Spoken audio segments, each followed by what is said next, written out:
Okay, so good afternoon, everyone. Today we're going to continue our discussion where we left off last time. So let's have a quick review of what we have discussed.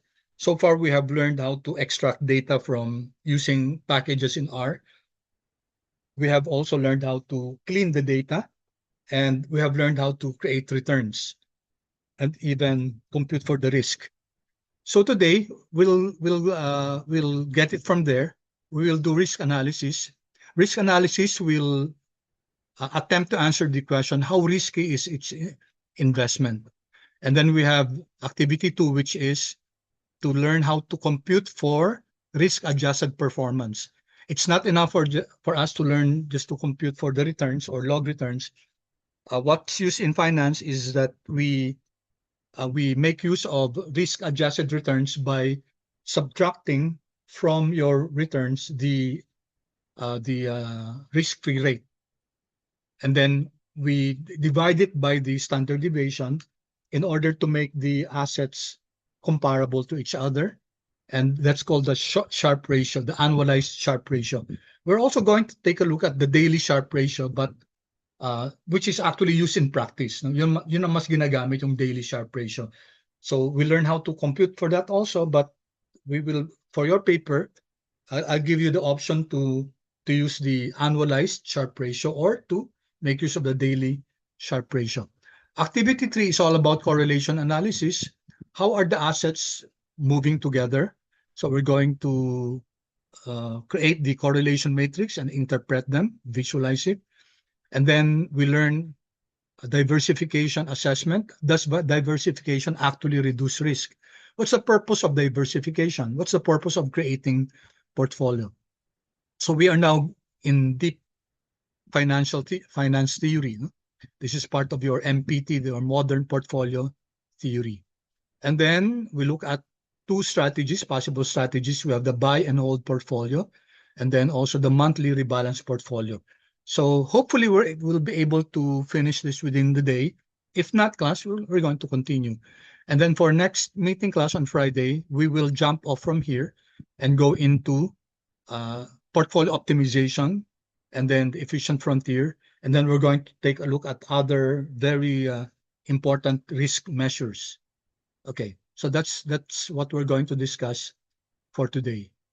All right, so our learning outcomes will be measure and interpret investment risk, Sharpe ratio, learn how to compute for the Sharpe ratio, take a look at correlation in the context of portfolio construction, learn the importance of diversification, how it affects portfolio risk, and then construct and evaluate a buy and hold rebalance portfolios, and then formulate evidence-based investment recommendations using quantitative financial analysis.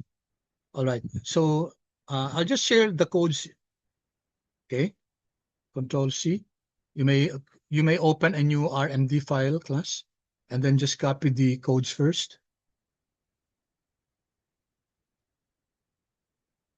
To clarify my question nandito, no? Quiz 1 is over 70 and not 75.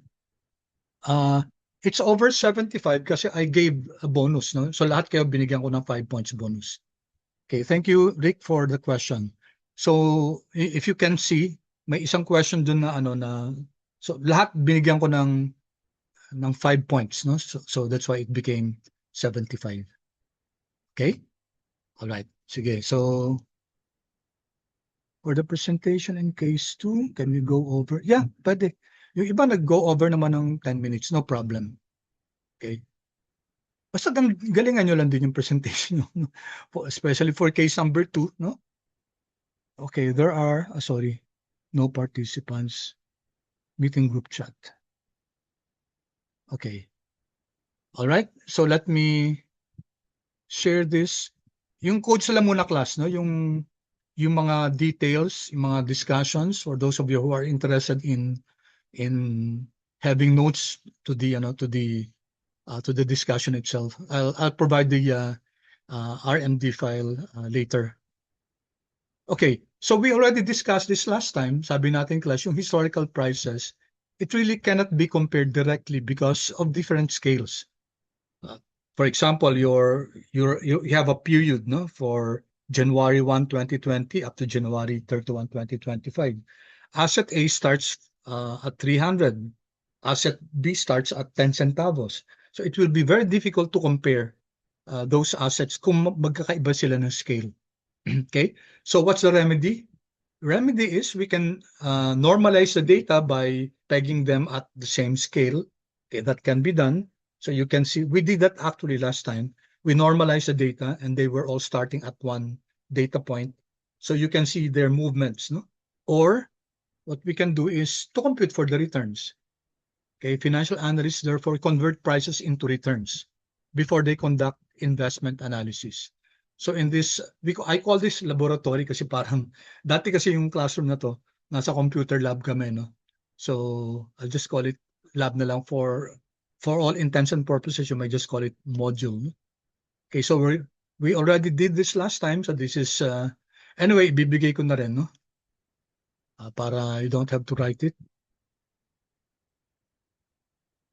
Okay, so same data then, NVIDIA, SPY, and ETH, Ethereum, and then same, what did we use last time? 2025, ano? 2023? 2023 ba? I think 2020. Pareho lang natin class. 2020, 0101, 2025, 1231. Okay, so run this class. Okay, then we learned how to, okay, extract the adjusted prices. We use adjusted prices class because it's already, it already takes into consideration any adjustment of the prices like splits, okay, and other corporate action. Okay, so kukunin natin class si adjusted price in NVIDIA. We're going to merge this, and then let's change the column name of this object prices. Let's call it NVIDIA, SPY, and Ethereum. So let's run this. So we now have the prices, and again, we have to compute for the returns. Control C, Control V. Okay, I'm going fast class because I know we have done this. Okay, I don't want to linger with this because we have already discussed this before. So we're now creating this object returns, and then you know class that diff log of the prices will create log returns. Okay, we can of course use return.calculate or calculate returns functions of performance analytics, quant mode, etc. But we can create the raw function, diff log of the prices. Okay, and then if we run this, okay, ito na class yung first 6 observations ni returns. Okay, did I run this? Run ko naman yata kanina, no? Kaya nagka-returns. Anyway, let me just make sure na. So I hope you have the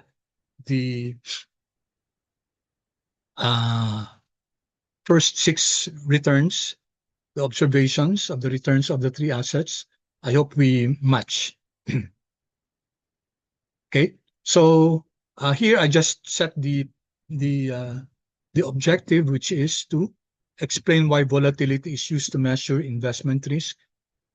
Okay, anyway, standard deviation, volatility. So by definition class, ang volatility class is measured by the standard deviation or the variance. And I just gave you here the LaTeX. I'll just give this to you class. Control C. There are different ways of writing the LaTeX for this. Okay, I prefer class yung display style. I prefer the limits to be below and on top of the Riemann symbol. Okay, so this is the square root of the square deviations of your returns from your mean. Okay, technically class dapat small r to, no?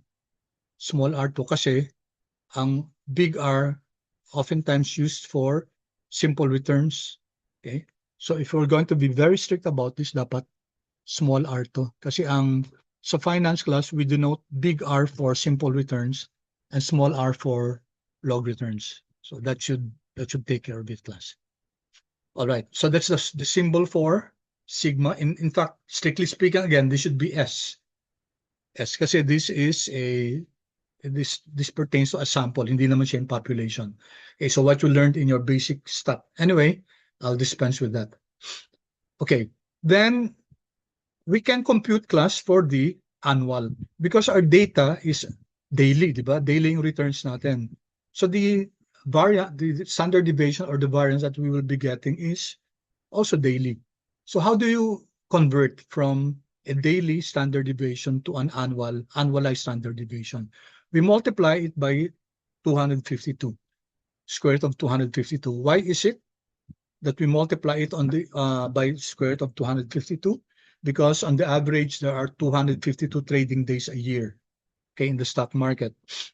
Okay, so if this was variance class, annual variance, it should be equal to annual standard deviation times 252. But since standard deviation sa class, so we have to get the square root of the standard deviation. Square root of the variance. Kaya yung 252 class, naka-square root din. 252 represents the approximate number of trading days in 1 year stock market. No? Iba naman kasi pag, kunyari, crypto. No? FX, ganun din naman. No? All right, so let's create this. Okay, let's measure, let's have this object called risk. Okay, and it's the standard dev that annualized of the returns. Okay, so if I run this and then print it, here you can see annualized standard deviation. Si Nvidia 0.52, si SPY 0.20, Ethereum 0.74. As expected class, si Ethereum ang medyo mataas yung risk, no? Annualized. Okay, annualized to class, standard dev that annualized of the returns object. Okay, then we can plot class. Plot natin, I'm providing here. Did I give this to you? Ito, yung formula class. Hindi, ano? Control C, yung LaTeX formula. Okay, I'll give it. Class, pag hindi ako nabibigay, please remind me. I might forget. Okay, thank you. Thank you, Josiah. All right, and then this one, let me just give this to you. Okay, I'm not worried at all giving the code to you kasi class, you have had already some exposure to R. Okay, so risk is just, tanggalin ko lang to dito. We're using the function standard dev that annualized. Okay, and then we print this. So we have this. And then let's plot class. No? Let's first create a risk data frame, and we call it, we have this column. We have the risk object already. Tignan natin class, ito yung risk, di ba? Ito yung risk. Isang ano lang siya, isang row lang siya. No? Annualized standard deviation ni Nvidia, SPY, at saka Ethereum. Okay, so lahat ng data set natin from 2020 up to 2025, kinuha yung standard deviation nun. Okay, so here in this code, I'll just give you kasi tatlong, ito muna, bigay ko. Control C. I hope you copy it, class, so that you can review this before I give you the total file. As I said, class, ito yung binabala ko pang dating gawing book, no? On financial analysis using R. Okay, so what do we do here? We're creating this object risk data frame. Data frame column asset is equal to yung column names ng risk natin, ito. No? So Nvidia, SPY, Ethereum, yun laman ito. And then annualized volatility as that numeric here, numeric data. No? And then we use the GT function. Okay, format number. Okay, formatting lang to, class. No? 4 decimal places. And then some names. Okay, so GT is one of the good package in order to create tables. So makikita nito, class, kasi ito pwedeng initong I arranged this RMD file na to so that madali siyang init, no? Okay, then isa pa yung flex table, maganda rin to kasi ito, what I did here was to yung create a flex table. Same thing din yung data frame na to. Okay. Pwede naman, hindi ko na ginawa to kasi may RISC-DF na, no? And then flex table ni RISC-DF. And then ibobold ko yung part 1 ng body. Okay, ibobold ko yung header. Tapos i-auto-fit ko yung ibang elements. Okay, so let me just share this with you. Control C. Control V. Okay, please comment if maybe I'm going too fast, class. I would appreciate your comment for me to slow down. Okay, let me just ask class your feedback if this is too fast a pace or this is just okay. Don't be ashamed. I can of course adjust and diminish the speed a bit. Kasi baka masyado na ako mabilis. Feedback please kung okay lang ba or masyado mabilis so that I'll reduce the acceleration a bit, no? The increase in the speed. Kasi may speed, tas nag-i-increase pa ako dun sa speed ko. So that's why I said acceleration. Comment please. Okay lang ba? Sana lahat mag-comment class kung yes or no.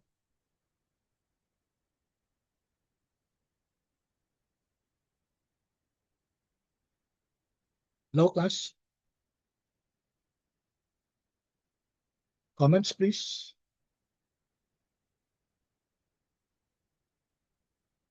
Is my pace okay? Okay lang ba tayo class? Pacing is good. Thank you. Fine. Okay. Thank you. Okay.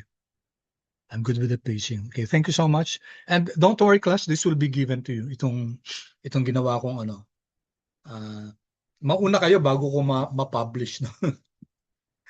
Okay. So let me run this flex table. And ang gusto ko nito kasi pwede ko i-bold yung first yung title at saka yung first So it distinguishes between the core yung pinaka element.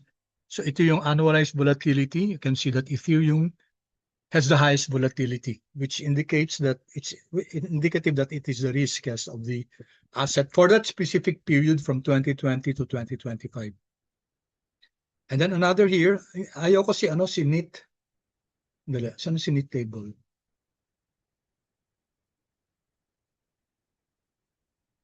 Wait.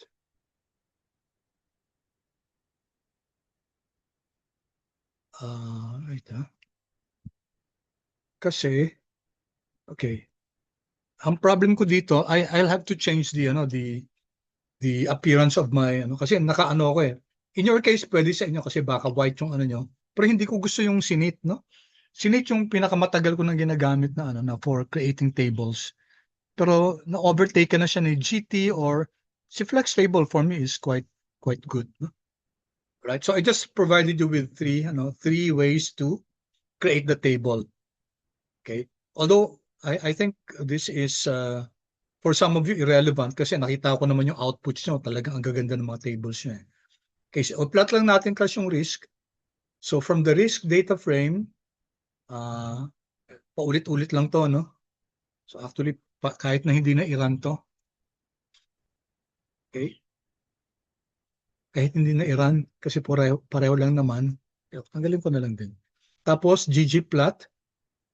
Okay, so what will be on the x-axis, naka-define sa ggplot, and then G yung column, no? Tapos, if you flip yung coordinates, then minimalist, and then identify the labels for the title, and the x-axis wala, and then y. So this is just a plot, class. Share ko ulit sa inyo. Para makita lang natin, class, mo-convert lang yung number into a column plot na naka-flip. Okay, so if you run this, okay, this is just a big visual representation of your numeric tabular data a while ago. Ethereum, okay, around more than 0.6, 0.7. Tapos si NVIDIA. Of course, you can modify this to include yung numerical value. All right. So this was supposed to be your activity one, ano? Answer the following questions. Which investment exhibited the highest historical volatility? That we can easily answer. Say Ethereum. Which investment exhibited the lowest historical volatility? Si SPY. Okay, so how did we answer that, class? By the metric by the standard deviation. Okay, which investment in does higher volatility necessarily imply an inferior investment?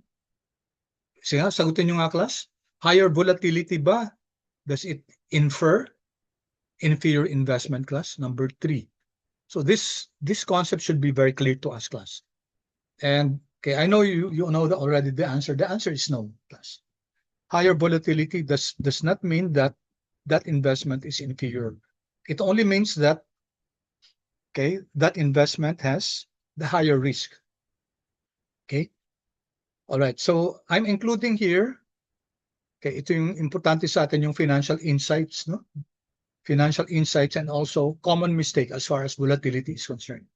So for this one, volatility measures uncertainty, not investment quality. Okay, yan ang sagot natin sa number 3, class, no? Ang mini-measure ni volatility is uncertainty and not investment quality.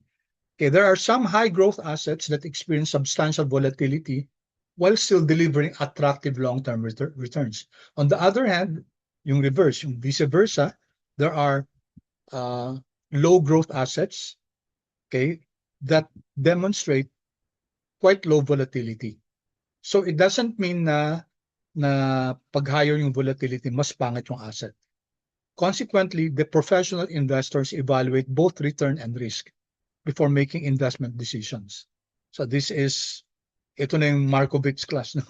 Ito na yung modern portfolio theory that says that you have to take into consideration two very fundamental metrics, yung risk and then yung return.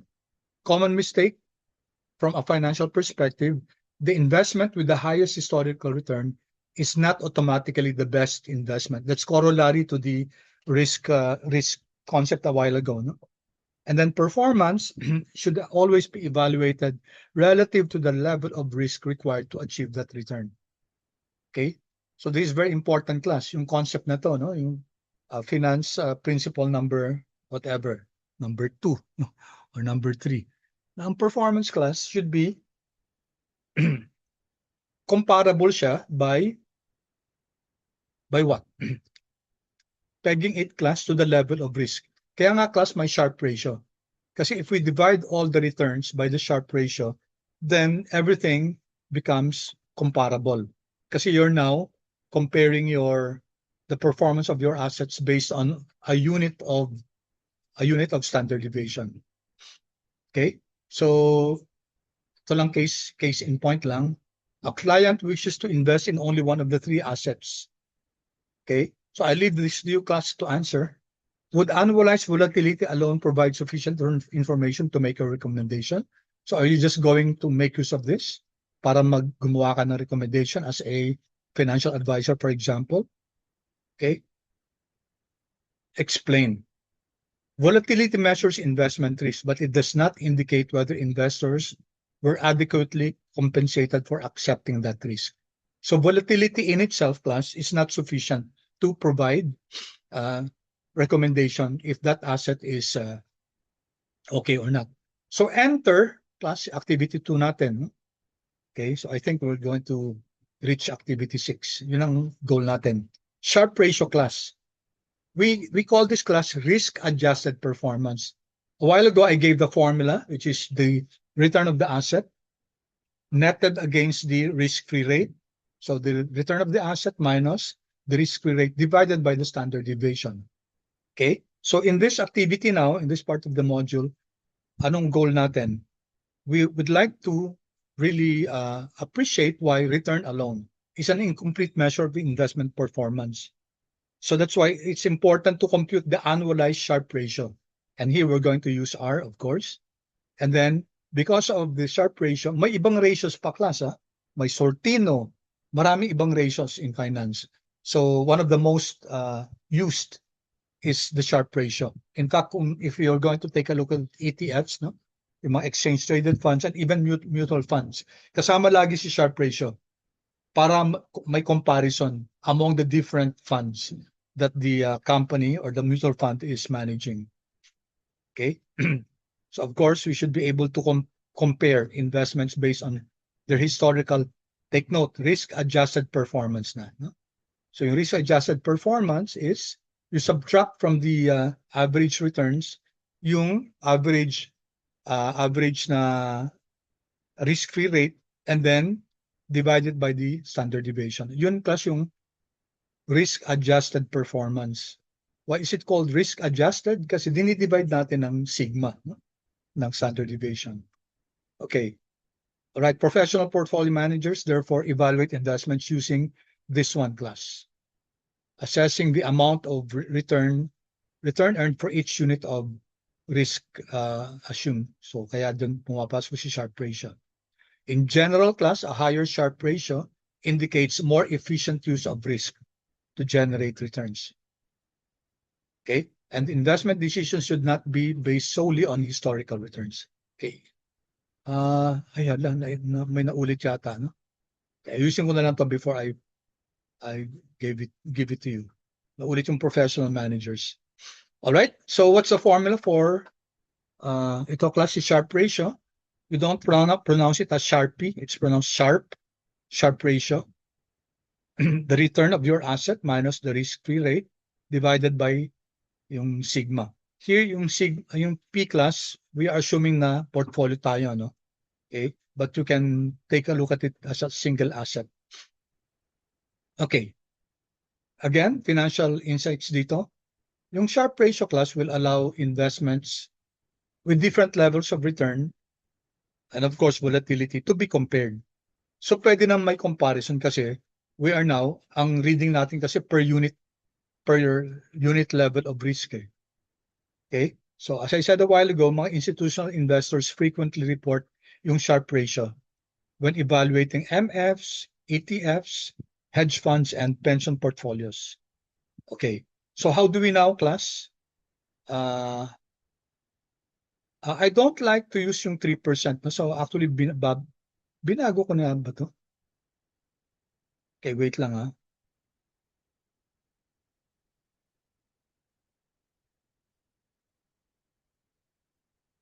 Kasi dito nag-assume class ng ano eh.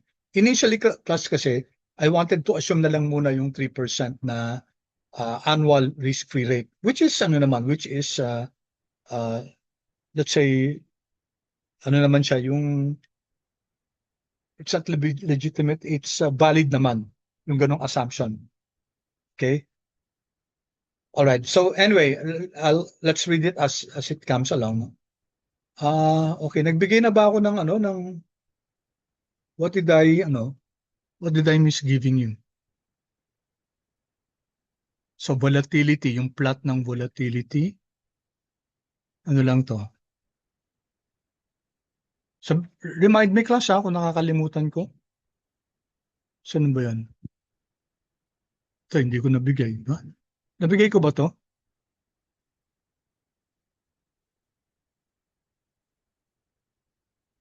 Call my attention class, no? After plot of volatility, sir, yun ang missing. Okay. Plot of volatility, where is that? Ito ba yun? Ito, no? Okay. So, missing to. As I said, class, I'll be giving these notes to you. Okay, so don't worry. Binibigay ko lang yung formulas, yung LaTeX formula natin at saka yung code na rinara natin so that you can follow me as I discuss. Okay. Right, Control C. Control V. Okay. So where am I now? So ito class, we'll just assume that 3% yung annualized risk-free rate class. Of course, we can get that from yung treasury debt treasury, yung 3 months. Pwede natin kunin yan from Fred. Okay, I think we did that last time. But here we're just going to assume that it's 3%. And then we have, since this is daily class, we have to divide this by 252 to convert it into, sorry, my mistake. 3% is annual. Okay, annual to daily, you have to divide it by 252. Daily to annual, you have to multiply by 252.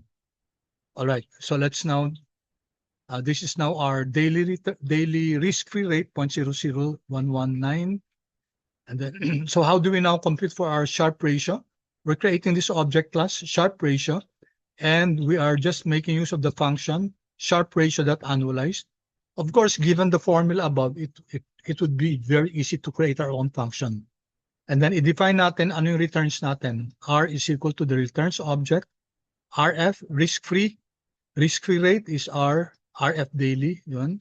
And then the scale is 252, which means that we're converting the annual returns to daily returns. And then we create this data frame where we create the asset from the column names of our Sharpe ratio, and then the Sharpe ratio itself as that numeric. Okay, and then we plot here using the GT function, format number. Okay. All right, so let's run this first.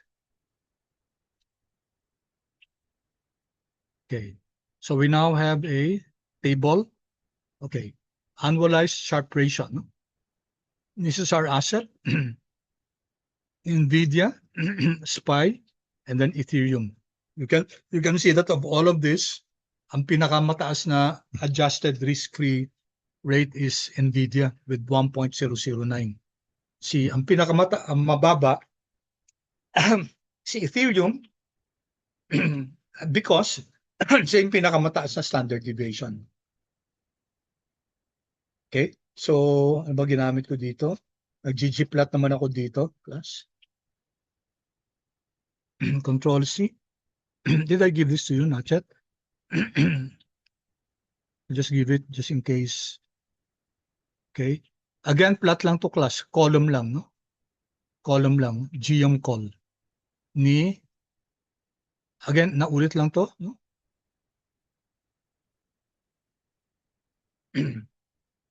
Correct? So this is now the annualized Sharpe ratio where the NVIDIA demonstrates the highest Sharpe ratio. Okay, so relatively class of all of this, the best asset in terms of adjusted returns is NVIDIA. Okay, and notice I said risk-free adjusted returns because you subtracted the risk-free rate and then you divide it by the standard deviation. Okay, so good. Then I have here some questions. Which investment achieved the highest Sharpe ratio? Obviously, it's NVIDIA. Did the investment with the highest historical return also achieve the highest ratio? So tingnan natin, class, yung returns kanina. No? Sino ba yung pinakamataas na returns? So is it always the one with the highest return? It will be the one with the highest Sharpe ratio? Yun ba yung class? Okay, let's print yung returns natin. Ito. Kasi hindi naka-summarize to. No? Okay. You can take a look, class, at the plot a while ago. Kanina yung returns. So, sino ba yung Sino ba yung pinakamataas na returns? So, that will answer this question. I'll not anymore take a look at it. Which investment generated the lowest risk adjusted returns? And we know it's Ethereum. Common mistake, class. Higher return does not necessarily imply superior investment performance. Not necessarily. In our case, si Ethereum yung may highest average returns. Pero hindi siya yung pinakamataas na risk-adjusted returns. No? If substantially, that asset with the highest returns has a higher degree of risk to achieve that returns, class, then it's possible that another investment with a lower return but with much lower risk may provide a better risk-adjusted performance. So ito, class, question lang. Investment A generated the highest historical return. Investment B, highest Sharpe ratio. which investment would you recommend? Of course, you know the answer, class, is it's that one with the highest Sharpe ratio because it takes all factors into consideration, not only the returns, but also the risk. Should you recommend depending on the client's risk tolerance? Of course, class. Dapat, if financial advisor ka, you have to you have to study or have to understand the risk appetite of the client. Hindi pa pwedeng out of context yung yung suggestion or recommendation. You know why? Partly because of behavioral finance. Okay, not all investors are created equal. Some are so risk averse, no? They're willing to take a very small returns basta lang safe yung investment nila, basta mababa yung risk. Some are not, no? Some are kunyari yung iba, they might say, I don't care about the Sharpe ratio kahit mababa si Ethereum. Mas gusto ko yan kasi the potential for higher returns is much more. So ang tinginin niya yung returns, yung average returns. And there are individuals like that. Ito yung mga risk takers na na investors. Okay. All right. So correlation na tayo, no? Punta tayo sa correlation. Okay, so we go now to 5 ba to hindi, no? After completing this activity, you should be able to explain the meaning of correlation in finance. Mag-compute tayo ng correlation matrix and then understand yung correlation coefficient ranging from -1 to 1. As discussed before, sabi ko si correlation at saka si covariance magpinsan yan, no? Si covariance, class, si correlation is just your standardized covariance. Okay? Si covariance, class, walang limitation ng -1 to 1. Si correlation, kaya sa may -1 to 1 is that we standardize the value. Dinivide natin ang standard deviation ng asset A divided by the standard deviation ng asset B. So that's why we get a correlation. But the interpretation is the same. A negative covariance will also lead to a negative correlation. The only difference is that mahirap i-discuss yung magnitude ni covariance. Anong ibig sabihin ng negative, let's say, 0.489? What does that mean, yung covariance na yun? Or positive 3.62? Kasi walang range yung covariance eh. It doesn't range from -1 to 1. Unlike correlation, class. Alam natin na kapag -1, perfectly negatively correlated yun. Pag +1, perfectly, linearly, positively correlated. Okay, pag 0, halos little or no relationship at all. Okay? And you know, class, from your basic stat that your rho, so you can call this your letter R, no? Pwedeng letter R siya kasi class yung rho class kasi for population, di ba? Greek letter. Rxy is equal to covariance ni x and y. Okay, standardized by dividing it by the standard deviation. So if there's anything in this subject na hopefully huwag niyo makalimutan yung that covariance is just a bastardized or standardized. Hindi naman bastardized, standardized. All right. So ito mag-create tayo ng notice class yung mga ko dito, yung mga wait, nabigay ko na ba to? Did I give this? Have I given this class? I think I have, no? Okay, this one, yung formula na lang, itong rho. Okay, share it with you. Formula of rho is this one. Okay. And then, itong let's do this. R correlation. Sama lang natin itong heat map. Okay. Control C. Control V. Hindi naman lumampas. Okay. For the first one, class, tingnan natin to, no? So we're creating this object correlation matrix. which is just the correlation of the returns object. Di ba yung ano yung returns object? Returns object is a 3 columns, no? 3 columns by X number of rows. Lahat ng days, no? Ito, class to. Here. Diba? Ilang columns lahat? 11179. So what we can do is we can get the correlation of NVIDIA, correlation of SPY, and correlation of Ethereum. And then get that will be your diagonals. No? And then get the correlation of NVIDIA with SPY, NVIDIA with Ethereum, SPY with Ethereum. So that will be your off diagonals. Okay, so this is the code for that. Correlation matrix is core ni returns. Control enter. So this will become a 3 by 3, 3 by 3, ano na to? Hindi naman natin ginawa matrix muna, no? So tingnan natin yan, no? Correlation matrix, it's a numerical, okay, data frame. Yan. It's a matrix. NVIDIA, SPY, Ethereum.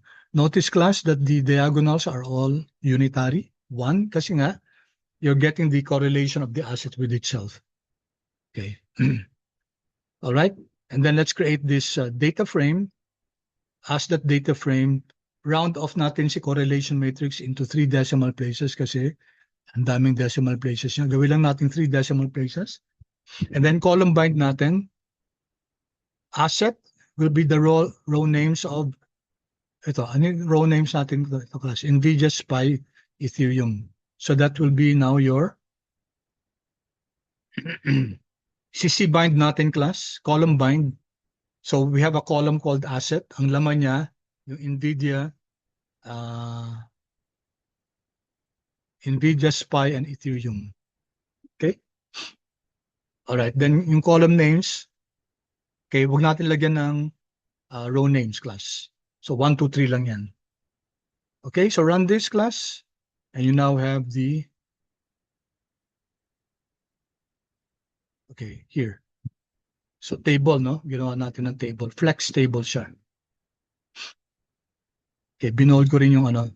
Nakalimutan ko i-bold. I-bold nyo na lang class yung names. Alright, then we now print the heat map. Okay, so i-print lang natin to class. I'll leave you on your own to study the syntax of this. Okay, so ito class yung diagonals natin. Baliktad, ano? 1, 1, 1. So this is the, nasa ilalim kasi yung ano, yung ano natin, yung names. NVIDIA, that's correlation 1. And then SPY, correlation 1. Ethereum, correlation 1. And then the off diagonals are the correlation. So SPY and NVIDIA are, of all of this, sila yung pinaka-highly correlated. Si NVIDIA at saka si SPY. Si Ethereum, mas correlated siya kay SPY, 0.42. And least niya na correlation is with NVIDIA. Okay, so this is your heat map class. As here, table lang.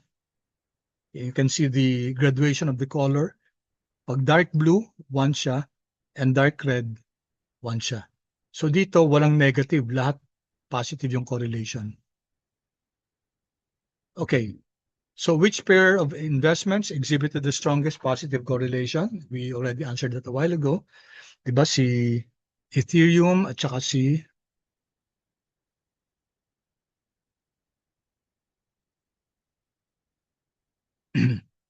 strongest positive correlation, NVIDIA at saka si SPY, 0.717. Okay, lowest is NVIDIA at saka Ethereum, 0.328.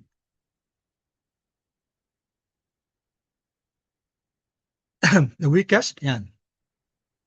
Which pair appears to offer the greatest diversification potential? Okay, anong answer dito, class?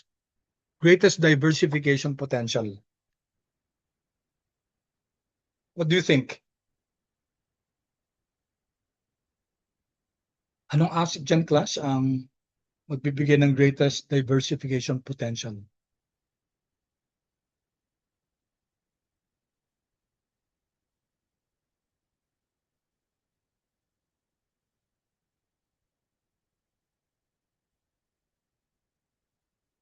Answer, class?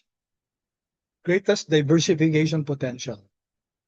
Ibig sabihin, class, if you have that asset, and then by putting that other asset in your portfolio, it would create the best diversification. Kasi, class, bakit? Anong magandang attribute or quality to choose an asset and pair it with another one?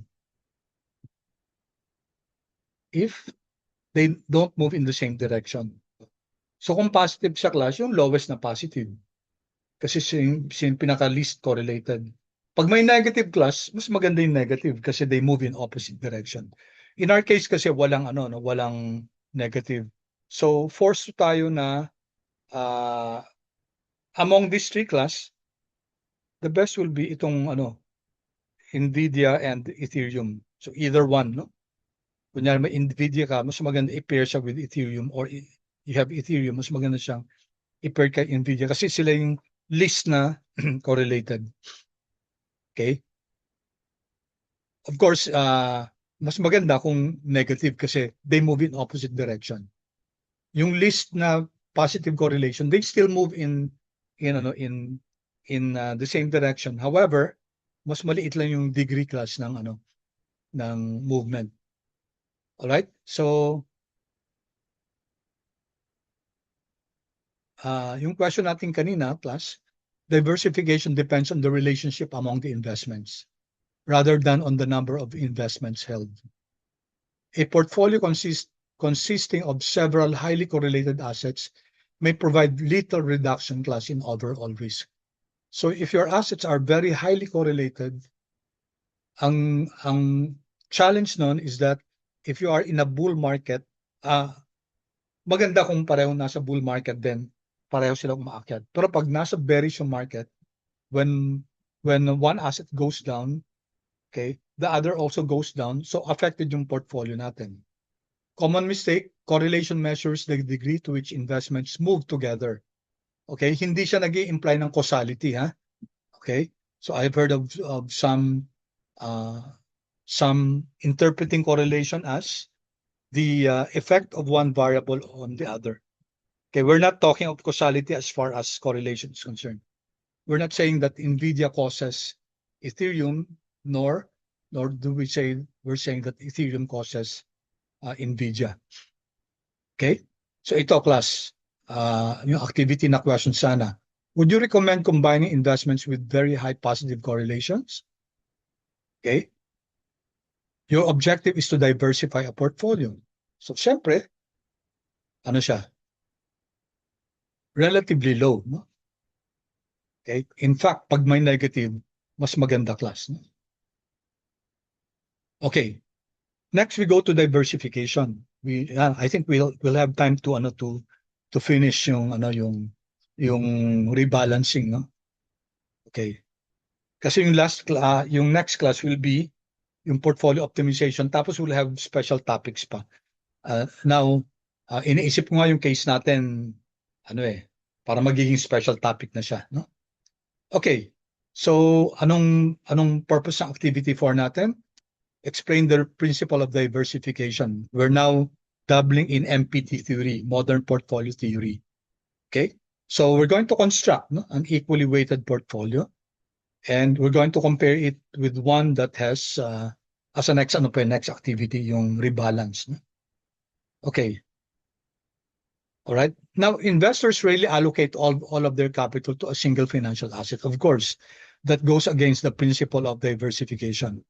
So investors would construct a portfolio containing multiple investments. Objective, to reduce overall portfolio risk. Okay? So I presented to you before yung plot, class, ng thank you so much. Sorry, Andre, sorry, hindi ko nakita yung answer mo. You're correct, no?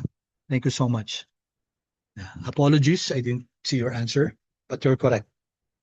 All right. Diversification, class, works because investments generally do not move identically through time. Okay? So yung iba, in certain conditions, unfavorable. Yung iba, favorable. Kaya nga, diversification class is an example of an act of hedging. Okay? Kasi you hedge your portfolio so that pag in times of may mga, let's say, may mga bull run class, may mga asset na pataas. May mga asset naman na pababa, no?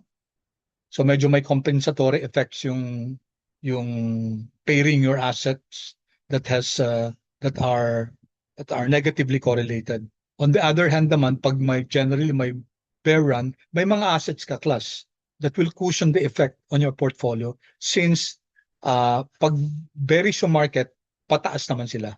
So that's the main concept behind diversification class. It's for hedging. So, equally weighted portfolio class, simple lang. Ito yung pinaka-simple na portfolio. Lahat class pare-pareho. Lahat ng weights ng asset. The return of a portfolio class is given by this formula. It's just the sum of your weights multiplied by your invest. Ito dapat R, small r, para log returns. Okay? Since yung weights, pag equally weighted class, yung weights pare-pareho. Kung 5 assets ka, then ibig sabihin, tigpo point multiplied by 1/5 yan or 0.2, no? All right? So ito, weight 1, kunyari 3 assets ka, then their weights, it will be 1/3. And of course, the summation of the weight should be equal to 1. 1/3 plus 1/3 plus 1/3 equal to 1. Okay, kasi hindi tayo nagsi-short sales, no? Okay. So let's, I'll give this, ano ba hindi ko nabigay? Activity 4. I'll give this Control C, the formula for the returns of a portfolio class. Notice class, iba yung, it's your weighted returns to. Iba yung returns ng single asset, no? Okay, and then this one will be the condition if it's equally weighted. If there are 3 assets, then there should be 1/3 per asset. And then this one is the sum of the weight should be equal to 100%. Okay, those are important constraints when we construct our portfolio. And then this one, Control C.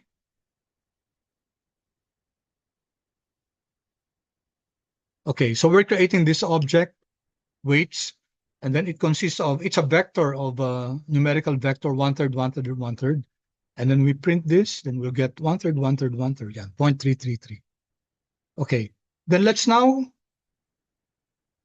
okay, construct na natin yung portfolio natin, and then visualize, and then compare the risk and return.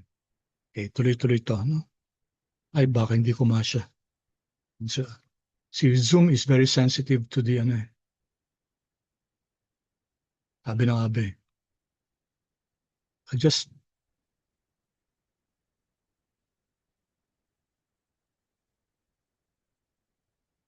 hirap pa naman.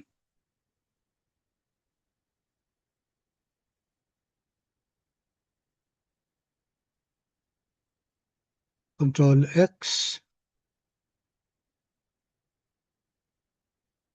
Ayan, just combine the two class, na? Like, okay? Make sure of the, ano ba yung combination niya? Saan na ba tayo? First, after we identify the weights, okay, ito na class, no? We make use of the return that portfolio. This is from portfolio analytics. No? This is the function, return that portfolio. And then we identify, ano yung, R is the returns. It's equal to our object, returns. Weights is equal to yung weights natin. Pareho lang.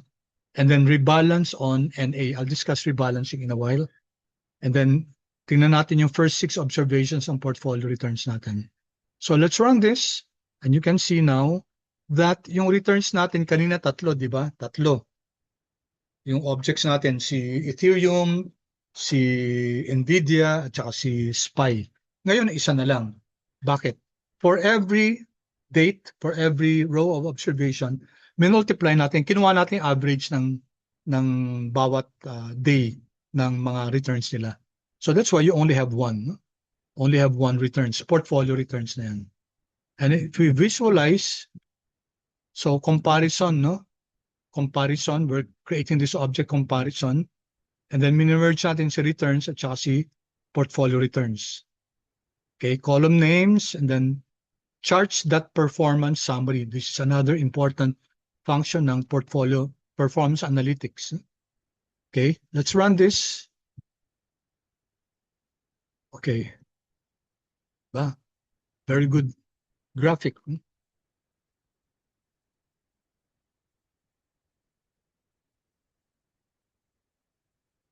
And of course, class, importante yung interpretation. Okay, so we have 4 assets here. NVIDIA is colored black yata. Okay, SPY is red. Si Ethereum is green. Si blue is the portfolio. Okay, what do you notice, class? Your portfolio will always perform between the returns of all your assets, individual assets. Si Ethereum yung pinaka-highest in terms of average yung assets, no? Yung returns. Ang pinaka-mababa, medyo si green. Ano ba si green? Si green is, what's green, class? Hindi ko makita. Ethereum ba si green? Cumulative pala to sa class, sorry ha. I'm sorry, these are not the, kaya naka-ano, cumulative returns, no? So which means that over time, si NVIDIA yung pinaka-mataas na returns. Even greater than kay Ethereum. Tapos si cumulative returns ni portfolio is just between the returns ng lahat. So you have here the individual plot ng daily returns and also the drawdown. Yung drawdown class is the value of how much your returns went down. So itong green na to class, which is si Ethereum, you can see here that Ethereum experienced the highest decrease in returns. Kasi very volatile nga si Ethereum. And kailan to?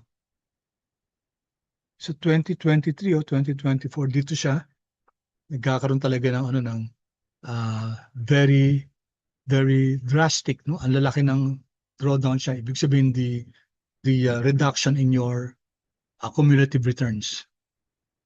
Okay. And then did I give this to you? Comparing risk and return? Hindi pa.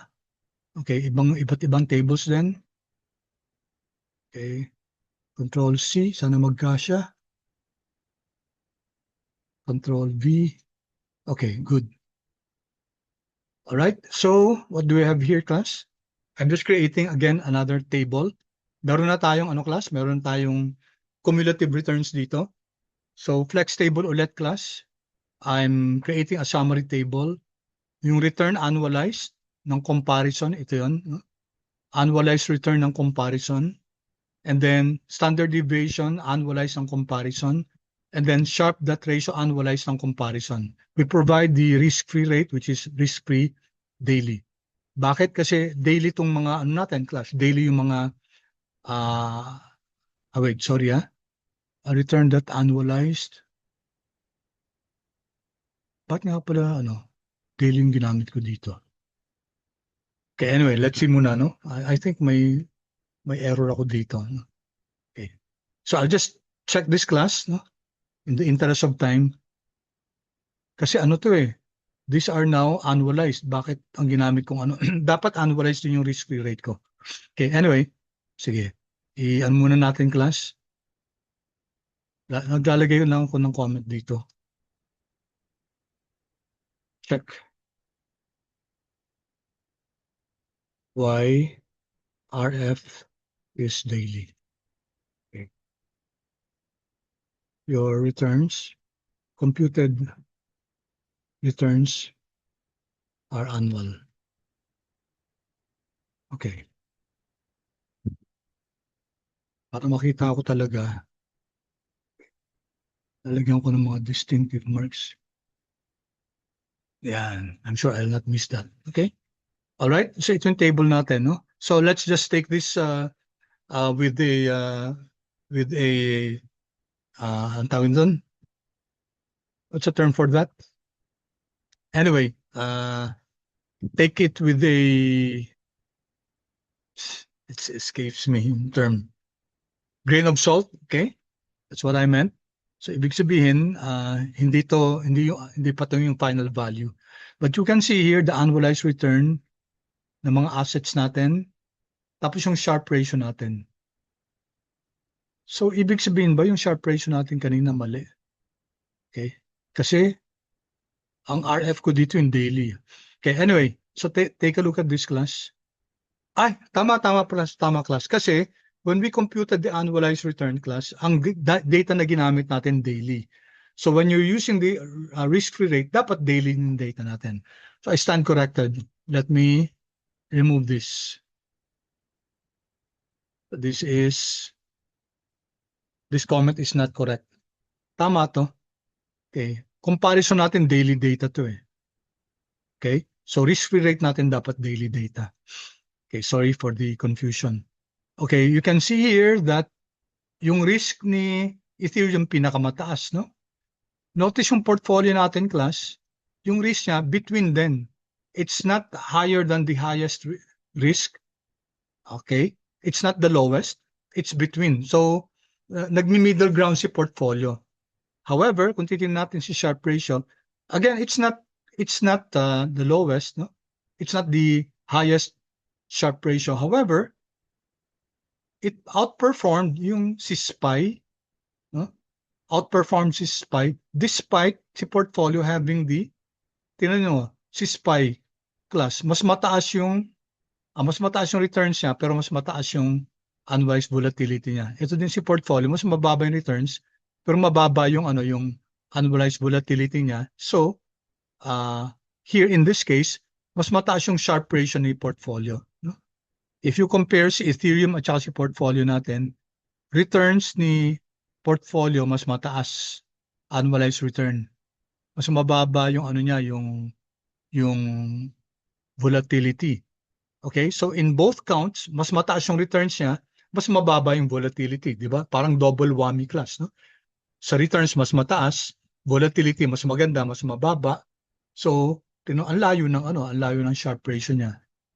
Okay? Kay Nvidia class, mas mababa yung returns ni portfolio, mas mababa yung volatility. Okay? Pero si Nvidia was the star performer in this case. All right, so let's move on, class. Okay, again, question dito. Did diversification reduce portfolio volatility? Did diversification substantially reduce portfolio returns? Okay, so nasa middle siya, no? However, class, take note, this is not the optimal portfolio. Equally weighted kasi ito eh. So sa finance class, in coming up with a portfolio, we don't use equally weighted. Although may gamit siya, no? Diversification class, let's go here, does not seek to maximize returns. Its objective is to improve the relationship between your return and risk. So please take note of that. Diversification does not attempt to optimize or to maximize portfolio unless class maglilinear programming tayo, unless gagawa tayo ng quantitative tools in order to optimize yung portfolio natin by creating a portfolio that generates the highest amount of return or minimizes the risk. Okay. So common mistake, diversification does not guarantee positive returns or eliminate all investment risk. Okay? Nobody can ever eliminate all investment risk, class. Kasi no matter what happens, magkakaroon pa rin ng systematic risk. Ang rene-reduce lang ng diversification is your unsystematic risk. Systematic risk, class, remains. So in finance, it said that what remains relevant is your systematic risk.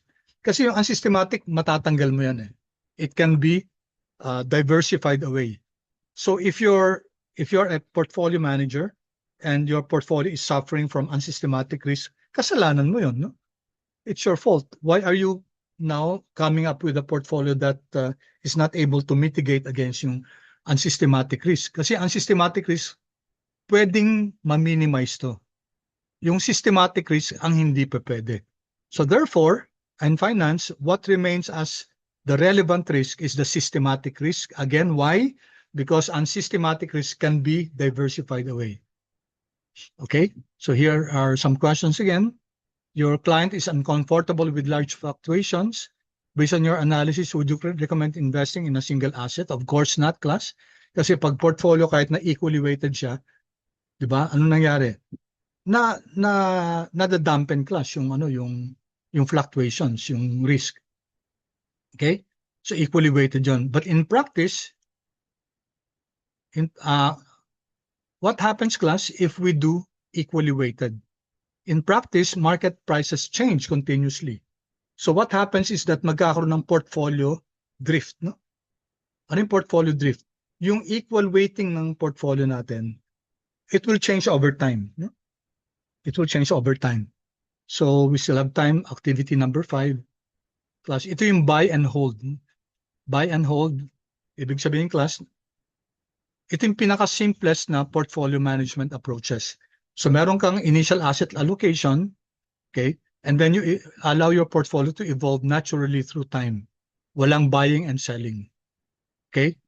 Now, what will happen is that, kasi buy and hold ka lang, so hindi mo ginagalaw yung weights ng portfolio mo. Andyan lang yan till kingdom come. No? Ang nangyayari, class, nagbabago kasi yung prices. So therefore, nagbabago yung yung weights ng portfolio natin. Kunwari si asset A, tumataas ang tumataas. Over time, mas mataas na yung weight niya. So that's what we call portfolio drift. Okay? So example, class, kunyari, asset A, asset B, asset C. Initially, nag 1/3 tayo.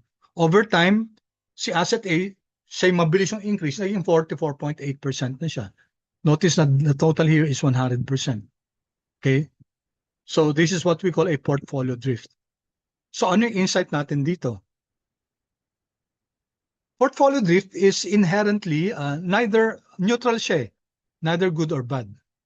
It only tells us that there's yung market nagbabago yung yung values ng underlying investment natin. However, class, pwedeng may negative effect yun. No? Pwede yung actual risk exposure ng portfolio natin mag-veer away na from the original objective. Kasi when you do portfolios, no, gumagawa tayo ng parang portfolio planning.